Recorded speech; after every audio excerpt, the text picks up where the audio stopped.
दोस्तों, आप लोग कैसे हो? आई होप आप लोग अच्छे होंगे और अच्छी तरीके से पढ़ाई भी कर रहे होंगे। आज जो है कि हम लोग क्वेश्चन नंबर 17 पढ़ेंगे। ठीक है। लॉन्ग क्वेश्चन है कि संस्कृति से आप क्या समझते हैं, संस्कृति की आवश्यकता एवं महत्व पर संक्षिप्त प्रकाश डालिए।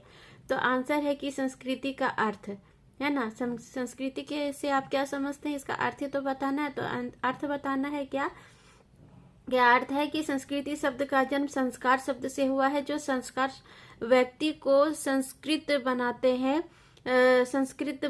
हैं उसे संस्कृत नाम से संबोधित किया जाता है। जिसे बच्चों में संस्कार आता है वो संस्कार शब्द जो है कि संस्कृत शब्द से बना हुआ है। जिसका जो संसार व्यक्ति को संस्कृत बनाता है वही उसे ही संस्कृति का नाम संबोधित उससे किया गया है। ठीक है। भारतीय संस्कृति के अंतर्गत संस्कारों का बहुत महत्व है।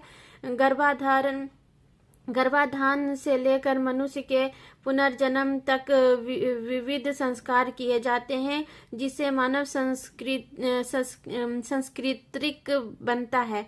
जन्म होने पर नामकरण संस्कार, वेदावरण, शिक्षा आरंभ संस्कार, उपनयन, यज्ञोपवीत संस्कार, विवाह संस्कार तथा अंत्येष्टि यानी कि मृत्यु संस्कार इत्यादि विविध संस्कार होते हैं। यानी कि जन्म से लेकर मृत्यु तक के इतने सारे जो संस्कार होते हैं वो सब कुछ संस्कार पर ही डिपेंड है। ठीक है। सबके लिए संस्कार है। जन्म हुआ तो संस्कार, मृत्यु हुआ तो संस्कार, गर्भ हुआ तो संस्कार, अगर कोई अच्छा काम कर रहे तो संस्कार, है ना। सब चीज में संस्कार जो है कि संस्कार किया जाता है। ठीक है। जो विकासशील बालक को उसके सदाचार पूर्ण कर्तव्यों का स्मरण दिलाते रहते हैं और एक आदर्श मानव बनाने के लिए प्रेरित करते हैं। सही अर्थ में संस्कारों द्वारा संस्कृत होकर जीवन के सभी दृष्टिकोणों का व्यवहारिक प्रदर्शन ही संस्कृति है।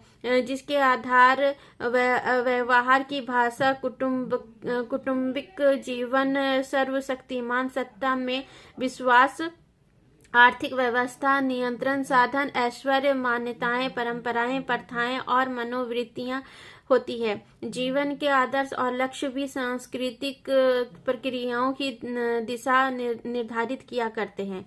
मतलब कि सभी चीजों में जो है कि संस्कार जो है कि जब यही सारी चीजें जो हम हर चीज पे हर कदम पर संस्कार करते हैं तो यही सारी चीजें जो है कि हमारे जीवन में जो है कि ऐश्वर्य, मान्यताएं, परंपराएं, प्रथाएं और मनोवृत्ति लाती है और हम इससे जो है कि अपने जीवन में सर्वशक्तिमान बनते हैं। ठीक है।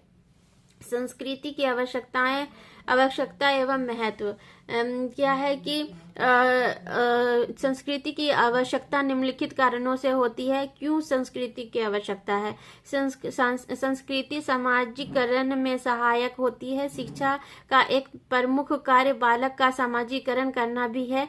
एक समाज की संस्कृति उसकी मान्यताओं, परंपराओं तथा विश्वासों में होती है। यही सामाजिकरण के आधार भी होते हैं। जब बालक संस्कृति का अध्ययन करता है तो उसे सामाजिकरण का आधार प्राप्त हो जाता है और सामाजिक आधारों को ग्रहण करके वह सामाजिक व्यवहार करना सीख जाता है। जब बच्चा जन्म होता है तो वो अपने घर से ही अपनी रीति रिवाज, अपनी संस्कृति को अपनाता है और उसके बाद ये सही भी है, जरूरी भी है, क्योंकि एक समाज की संस्कृति उसकी मान्यताओं और परंपराओं और विश्वासों पे आधारित होती है। जब तक कि हर बच्चे के अंदर उसके अंदर संस्कार नहीं होगा वो अपने अंदर की जो सभ्यता है, संस्कृति है, परंपरा है, मान्यताएं हैं, ठीक है, रीति रिवाज है, उसको नहीं जान पाएगा। ठीक है। तो इसके लिए सामाजिकरण के लिए संस्कृति भी जरूरी है। संस्कृति व्यक्तित्व निर्माण में सहायक है। जैसे जैसे बालक की आयु बढ़ती है वैसे ही उसके अनुभवों में भी वृद्धि होती है। पहले यह कुटुंब के संपर्क में आता है, फिर कई कुटुंबों के संपर्क में आता है और इस प्रकार वह अपने नगर, जिले, प्रदेश और देश विदेश के संपर्क में आता है। उसे संपर्क बढ़ने के साथ साथ ही विशिष्ट स्वानुभव प्राप्त होते हैं, जिन्हें वह अपने जीवन का अंग बना लेते हैं, उसके जीवन में आए अनुभव का उसे व्यक्तित्व पर गहरा प्रभाव पड़ता है। इस प्रकार उसके व्यक्तित्व का निर्माण होता जाता है। देखो, जब व्यक्ति जन्म लिया उसके बाद वो कितने सारे लोगों के संपर्क में आता है, अपने राष्ट्र के, अपने जिले के, अपने देश के, अपने विदेश जाता है। तो ये सारी चीजें जो है कि हर जगह वो घूमता है और अपनी संस्कृति को साथ में लेकर के चलता है ना। तभी तो उसके साथ जो है कि उसकी जो सभ्यता है, संस्कृति है, वो सब बढ़ती जाती है और सब लोग सब कुछ एक साथ मिल करके वो अपने अच्छे व्यक्तित्व का निर्माण करता है। ठीक है, इसका उसके ऊपर जो हर जगह वो गया, देश गया, प्रदेश गया, विश्व के संपर्क में आया, तो उसके साथ साथ उसकी संस्कृति भी तो आगे बढ़ी ना, है ना। तो इस तरह से उसके अंदर जो उसका संस्कृति का जो उसके व्यक्तित्व पर प्रभाव पड़ा था, उससे उसका जो है कि व्यक्तित्व का निर्माण भी हुआ और उसके प्रभाव से उसका व्यक्तित्व का विकास भी होता है। ठीक है, तीसरा नंबर पॉइंट है कि संस्कृति के माध्यम से बालक जीवन यापन करना सीखता है। शिक्षा का उद्देश्य व्यक्ति को इस योग्य बनाना है कि वह सुखपूर्वक अपना जीवन व्यतीत कर सके। व्यक्ति ऐसा जीवन तभी व्यतीत करता है जब उसके जीवन में संघर्ष कम आए और उसमें अनुकूल शक्ति विद्यमान हो। संस्कृति व्यक्ति के जीवन में संघर्षों को कम करती है और उसे वातावरण के प्रति अनुकूल होने की क्षमता प्रदान करती है। जब वह अच्छी संस्कृति का होगा, अच्छी व्यक्तित्व का होगा, उसका आचरण सही होगा, उसका चरित्र सही होगा, क्योंकि अगर संस्कृति उसके अंदर की अच्छी है तो ये सारी चीज अच्छी होगी और उसके लाइफ में जो भी समस्याएं हैं वो कम आएगी। ठीक है, जिसके अंदर अच्छी संस्कृति नहीं होती है, सभ्यता नहीं होता है, अच्छा चरित्र नहीं होता है, उसके व्यक्तित्व अच्छा नहीं होता है, उसमें बहुत सारी बुराइयां होती है और उसके बहुत सारी प्रॉब्लम्स भी आती हैं। तो जिसके अंदर अच्छाई है, उसकी संस्कृति अच्छी है, सभ्यताएं अच्छी है, व्यक्तित्व अच्छा है, तो वो उसके कोई भी तरह का कोई प्रॉब्लम नहीं आएगा और अगर आता भी है तो वो तुरंत सॉल्व भी हो जाता है। ठीक है ना। तो ये और इसके चलते वो अपने वातावरण के प्रति अनुकूल भी होता है। ठीक है, उसके बाद फिर है 4 नंबर पॉइंट की संस्कृति समाज व्यवहार की दशा निर्धारित करती है। जब बालक अपनी संस्कृति से परिचित होता है तो वह उसके अनुकूल सामाजिक आदर्शों, मान्यताओं, विश्वासों तथा परंपराओं के अनुकूल कार्य करना प्रारंभ कर देता है। इस प्रकार बालक संस्कृति के माध्यम से सामाजिक व्यवहार की दिशा प्राप्त करता है। जब बच्चा अपने संस्कृति को अपनाता है तो उसके साथ साथ तो वो सारी चीजें, अपने चरित्र का विकास करना, अपने व्यक्तित्व का विकास करना, मानवता का विकास करना, है ना, सभ्यता संस्कृति को जो भी लेकर करके चलता है, तो उससे क्या होता है कि वो अपने समाज के सभ्यता संस्कृति जो है वो बालक को अपने समाज के अनुकूल बनाती है, आदर्श देता है, मान्यताएं और विश्वास, परंपराएं, इन सब के जो है कि अनुकूल बना देता है। मतलब कि जिस तरह की हमारी सभ्यता है, संस्कृति है, परंपराएं हैं, मान्यताएं हैं, आदर्श है, उन सबको साथ में लेके ही संस्कृति चलती है और जो इनको मानता है वो उसका जो है कि अपने जीवन में जो है कि अपने आप को उस तरह से बनाता है ताकि उसका पूरा जो जीवन है वो अच्छा सभ्य बन जाए।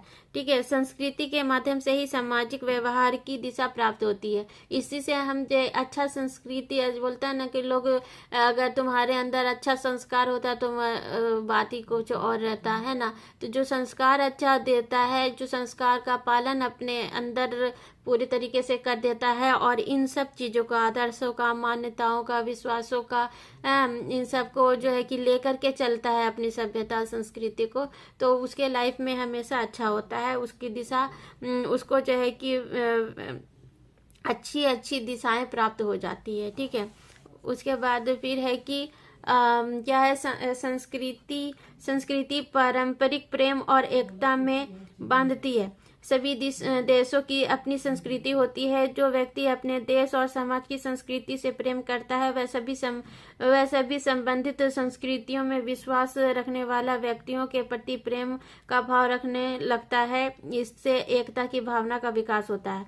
जो इंसान अपने सभ्यता और संस्कृति को अच्छी तरीके से समझता है वो दूसरे की सभ्यता और संस्कृति को भी अच्छे से समझता है और उसको वैल्यू भी देता है, उसको मान्यताएं भी देता है। इसी तरह जब वो दूसरे की सभ्यता और संस्कृति को वैल्यू देगा, मान्यताएं देगा, उस पर विश्वास करेगा और मन में एकता की भावना रखेगा तो उससे क्या होगा, सामाजिक एकता की भावना में वृद्धि होती है और इससे जो है कि हमारा समाज का विकास होता है। ठीक है। उसके बाद फिर है कि संस्कृति राष्ट्र भाषा का स्वरूप निर्धारित करती है। ठीक है। तो संस्कृति का आधार प्रचलित भाषा होती है। आज भारत में हिंदी भाषा को प्राय सभी क्षेत्रों के लोग समझते हैं, इसलिए हिंदी भाषा को भारतीय संस्कृति का वाहक मानकर राष्ट्रभाषा के रूप में स्वीकार किया गया है। देखो, संस्कृति राष्ट्रभाषा का स्वरूप निर्धारित करती है। जो हमारी संस्कृति है उसके हिसाब से ज्यादा कहाँ हर जगह हिंदी बोली जाती है, हिंदी लोग ज्यादा समझते हैं, इसीलिए हमारे देश में भी राष्ट्रभाषा के रूप में हिंदी को स्वीकार किया गया है और इसको मान्यताएं दी गई है, ताकि जब कोई भी कहीं पर भी चला जाए तो कम से कम अगर कोई और भाषा ना बोलना जानता हो तो हिंदी तो बोल करके अपने कोई भी चीज को बोल सकता है, समझा सकता है। ठीक है। उसके बाद फिर है कि संस्कृति के द्वारा व्यक्ति प्रकृति के अनुकूलन करना सीखता है। मतलब संस्कृति के द्वारा व्यक्ति प्रकृति से अनुकूलन करना सीखता है। एक विकसित संस्कृति का पोषक व्यक्ति प्रकृति को अपने अनुकूल ढालने का प्रयास करता है। वह दुर्गम स्थलों पर अपने आवागमन के मार्ग प्रशस्त करता है, रहने के समुचित आवास बनाता है, सिंचाई के साधन न होने पर उसकी व्यवस्था करता है और समुद्र पर विजय पाने के लिए जलयान बनाता है। इस प्रकार व्यक्ति प्राकृतिक वातावरण से संघर्ष करके उसे अपने अनुकूल बनाने का प्रयास करता है ना। तो जिस जलवायु और वातावरण में इंसान रहता है तो वहाँ के अकॉर्डिंग भी उसकी संस्कृति होती है ना। उसी के अनुसार वो अपने आप को ढालता भी है। जो स्थान वो जिस जगह का वो है वहां पर उस जगह को रहने के योग्य बनाता है, सिंचाई के साधन उपलब्ध कराता है, खेती उती का रास्ता निकालता है, जलयान के लिए समुद्र से जलयान करता है। तो ये सारी चीजें जो जहाँ पर रहेगा वहां पर उसको अपने रहने सहने के लिए तो चीजों की आवश्यकता होगी और इसी संस्कृति के कारण वो अपने इन सब चीजों की भी समस्याओं को दूर कर देता है। ठीक है। तो ये सारी चीजें थी। उसके बाद फिर हो जाएगा हमारी परंपरा है। भारतीय संस्कृति की यह एक प्रमुख विशेषता है कि हमने विभिन्न सामाजिक संस्कृति एवं धार्मिक परंपराओं का प्राचीन काल से ही निर्वाह देखने को मिलता है। उसमें प्रत्येक विभिन्नता को आत्मसात करने की अद्वितीय क्षमता है। इस संदर्भ में श्री घनश्याम बिड़ला ने एक स्थान पर लिखा है, हम बदलते हैं नई चीजों को हमने अपनाया है, पर जो रस 3 या 4 हजार वर्ष पहले प्रभावित था वही आज भी हमारे वातावरण में ज्यों का त्यों है।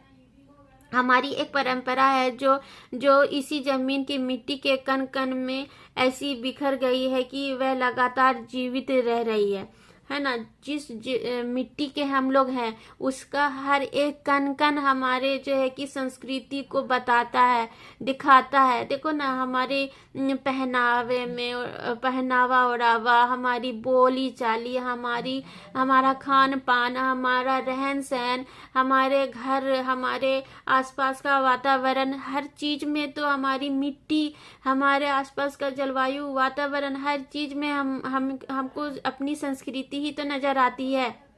हर त्योहार, हर मौसम में हमको क्या नजर आता है, संस्कृति ही अपनी नजर आती है।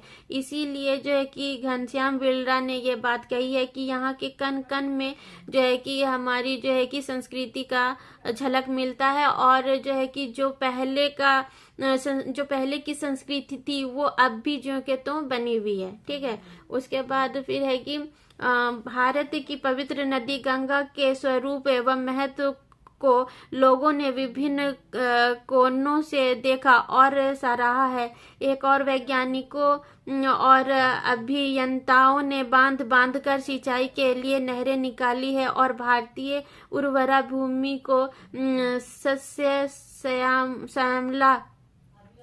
श्यामला बनाने का प्रयत्न किया है। दूसरी ओर हमारी दूसरी ओर हमारे ऋषियों मुनियों और तपस्वियों ने इसके किनारे पर बैठकर परमात्मा की प्राप्ति के लिए साधना, प्रार्थना और तपस्या की है और स्वर्ग के दर्शन किए हैं। इस प्रकार भारतीय संस्कृति के स्वरूप को विद्वानों ने, विचारकों ने और विभिन्न धर्मावलंबियों ने अनेक रूपों में देखा और व्यक्त किया है। भारतीय संस्कृति का स्वरूप भी गंगा की तरह विस्तृत होता चला गया है। एक और उसमें बौद्ध धर्म के स्तूप और अवशेष, जैनियों के मंदिर, एलोवेरा, अजंता राजाओं महाराजाओं के महल और कोट द्वारा सम्मिलित हैं, तो दूसरी ओर लाल किला, कुतुब मीनार, ताजमहल, सेंट जेवियर का गिरिजाघर तथा अन्य शिल्प और कला की प्राचीन और अर्वाचीन नदियां इनको समृद्ध बना रही है। हमारे आचार विचार, रहन सहन, भोजन, वस्त्र, भाषा, तीज त्योहार, पूजा पाठ इसमें समा गए हैं। वही सब चीज है कि जैसे कि हम जो है कि हम जिधर भी नजर उठा करके देखें, हमको हमारी संस्कृति के रंग, हर रंग नजर आते हैं। कहीं पूजा पाठ, तीज त्योहार, हर चीज में। और जो है कि मंदिर है, बौद्ध धर्म के स्तूप हैं, अवशेष, जैनियों के मंदिर, एलोवेरा, जनता, महाराजाओं का महल, कोट, सब सम्मिलित है। दूसरी ओर जो है कि लाल किला, कुतुब मीनार और जो है कि ताजमहल, सेंट जेवियर का गिरजाघर है ना, शिल्प कला, प्राचीन अर्वाचीन नदियां, ये सब चीज है। और खाना पीना, रहन सहन, आचार विचार, एक दूसरे की भाषा, तीज त्योहार, सब कुछ एक ही तो हम लोगों को मिलता है, नजर आता है।